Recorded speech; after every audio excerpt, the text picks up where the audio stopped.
तो दोस्तों, मेरे YouTube चैनल में आप सभी का स्वागत है।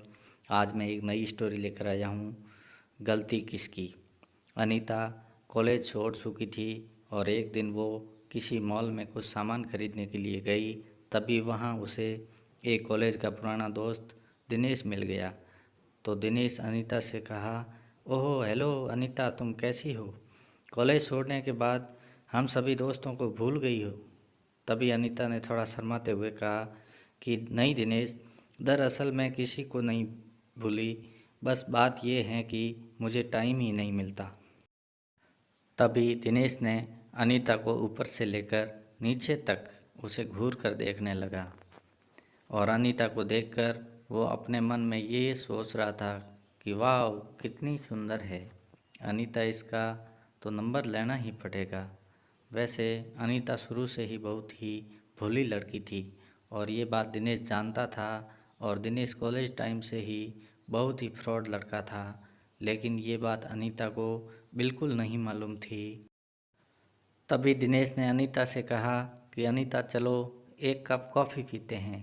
तो अनीता ने मना किया, लेकिन दिनेश ने कहा कि यार पता नहीं फिर हम कब मिलेंगे, चलो न यार। तब दिनेश उसका हाथ पकड़कर कॉफ़ी पिलाने ले गया और अनीता मना ही नहीं कर पाई। तभी दोनों ने कॉफ़ी भी पी ली और फिर अनीता जाने लगी। लेकिन दिनेश ने अनीता से बड़ी ही चालाकी से उसका नंबर भी मांग लिया और अनीता ने दिनेश को अपना नंबर न जाने क्यों दे दिया। तब अनीता ने कहा कि दिनेश अब मैं चलती हूँ, शायद मुझे बहुत देर हो गई है, घर पर सब मेरी राह देख रहे होंगे। तो दिनेश ने फिर से अनीता का हाथ पकड़कर कहा, अरे यार प्लीज़ अनीता रुको तो सही, इतने दिनों में हम मिले हैं, 5 मिनट रुक जाओ बस। अच्छा ये बताओ कि तुम्हारा अब तक कोई बॉयफ्रेंड है या नहीं? अभी तक तुम यूं ही शर्माती रहती हो। तो अनीता ने दिनेश से कहा कि नहीं दिनेश, मेरा कोई बॉयफ्रेंड नहीं है। तभी दिनेश ने सांस मारते हुए उससे कहा, अरे अनीता, तुम तो इतनी ज़्यादा खूबसूरत हो, फिर भी तुम्हें आज तक किसी ने भी प्रपोज क्यों नहीं किया? इस बात से अनीता थोड़ा उदास हो गई। इतने में ही दिनेश ने अनीता के कंधे पर हाथ रखते हुए कहा कि तुम चिंता मत करो अनीता, अब जल्दी ही तुम्हारी ज़िंदगी में एक बॉयफ्रेंड आने वाला है और वो तुमसे बहुत ही ज़्यादा प्यार करेगा। और दिनेश ने अनीता के हाथ पर हाथ रख दिया और जैसे अनीता के अंदर कोई करंट सा ही लगा हो, लेकिन शायद वो दिनेश की आंखों में उसका फ्रॉडपना बिल्कुल भी नहीं देख पाई और वो दिनेश का हाथ अपने हाथ पर से भी नहीं हटा पाई। तभी दिनेश ने अनीता को उसके साथ एक एक सेल्फी लेने को कहा, लेकिन न जाने अनीता उसको मना क्यों नहीं कर पा रही थी। शायद दिनेश उसके भोलेपन का फ़ायदा उठा रहा था। अब तो दिनेश न जाने उसे व्हाट्सएप पर क्या क्या भेजे जा रहा था। कभी उसे गुलाब का फूल भेज रहा था तो कभी उसे हार्ट या किसिंग वाले मैसेज भेज रहा था और अनीता को कहीं न कहीं डर लग रहा था। लेकिन दिनेश ने उसको कहा कि अरे यार तुम तो कुछ भी नहीं, मेरे दोस्त की गर्लफ्रेंड तो रोज़ ही उसे एक किस देने एक बगीचे में जाती है और वो तो अपने घर वालों को तो कुछ भी नहीं समझती। इस बात से अनीता का हौसला बहुत ही ज़्यादा बढ़ गया। एक दिन अनीता के घर पर कोई भी नहीं था। इस बात का दिनेश को पता लग गया तो वो अचानक ही उसके घर पर आ गया। इस बात से अनीता बहुत ही डर गई, लेकिन वो तो ज़बरदस्ती ही अनीता के घर में बैठ गया और उसके यहाँ वहाँ हाथ लगाने लगा। और जब अनीता ने उसे रोकना चाहा तो दिनेश ने उसे लव यू कह दिया।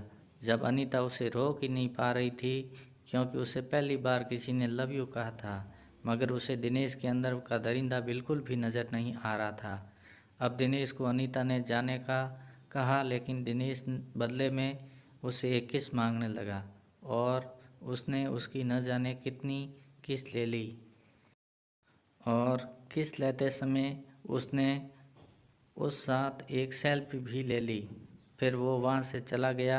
अब अनीता को बहुत ही ज़्यादा डर लग रहा था, लेकिन उसने दिनेश के बारे में अपने घर वालों को कुछ भी नहीं बताया।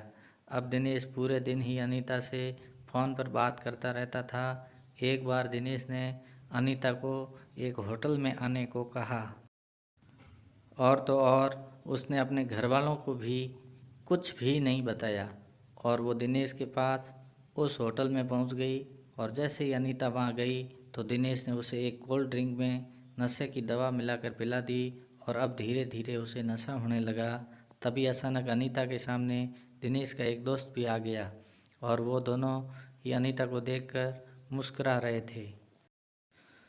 अब अनीता सब समझ चुकी थी कि दिनेश ने उसके साथ धोखा किया है और फिर दिनेश और उसके एक दोस्त ने मिलकर अनीता के साथ जो गंदा काम किया उसके बारे में मैं आपको आगे की कहानी नहीं बता सकता दोस्तों, क्योंकि ये किसी की बेटी या बहन की इज्जत का सवाल है।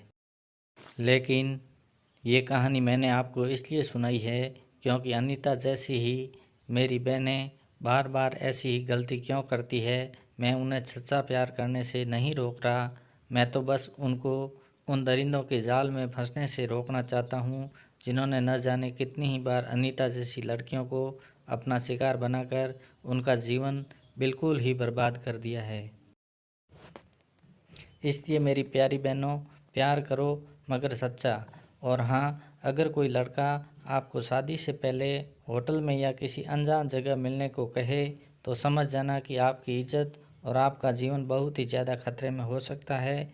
और अगर आपको आपके बॉयफ्रेंड पर पूरा विश्वास भी हो तो प्लीज़ एक बार अपने घर वालों या किसी भी नज़दीकी सहेली से सलाह ज़रूर लें ताकि आपका जीवन हमेशा सुरक्षित रहे।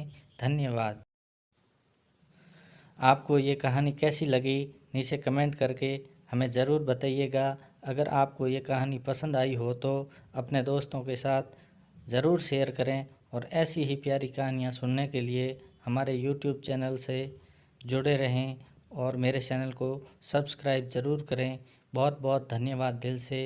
अगली कहानी के साथ हाजिर होंगे, तब तक के लिए धन्यवाद दोस्तों।